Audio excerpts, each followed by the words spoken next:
حضرت موسیٰ علیہ السلام کی قوم میں ایک آدمی تھا جس کا نام قارون تھا۔ شروع میں ایک عام انسان تھا، لیکن اللہ تعالیٰ نے اسے بے شمار دولت عطا کر دی۔ اس کے خزانے اتنے زیادہ تھے کہ ان کی چابیاں بھی کئی طاقتور لوگ مل کر اٹھاتے تھے۔ اللہ نے اس کو دولت دی تاکہ وہ شکر ادا کرے اور غریبوں کی مدد کرے، مگر قارون کے دل میں غرور اور تکبر پیدا ہو گیا۔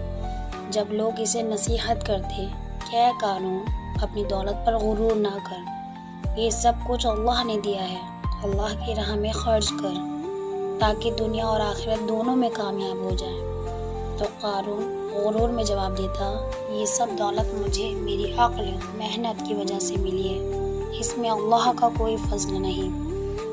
ایک دن قارون اپنی شان و شوکت میں کپڑے پہن کر گھر سے نکلا اور لوگ اسے دیکھ کر حیران رہ گئے اور کہنے لگے، اے کاش جتنی دولت قارون کو ملی ہے ہمیں بھی مل جائے۔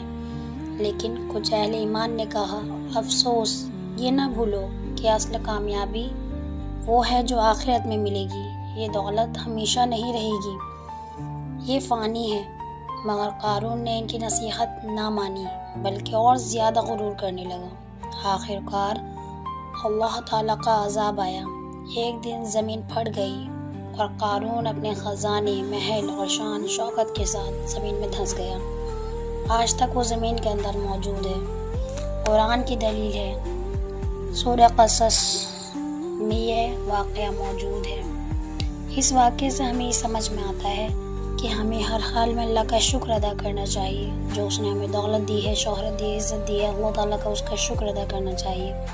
اللہ تعالیٰ نے جو ہمیں دولت دی ہے وہ ہمارے لیے اکیلے کے لیے نہیں ہے، ہمیں اسے تقسیم بھی کرنا چاہیے، غریبوں کو بھی دینا چاہیے، ان کا بھی اس میں حق ہے۔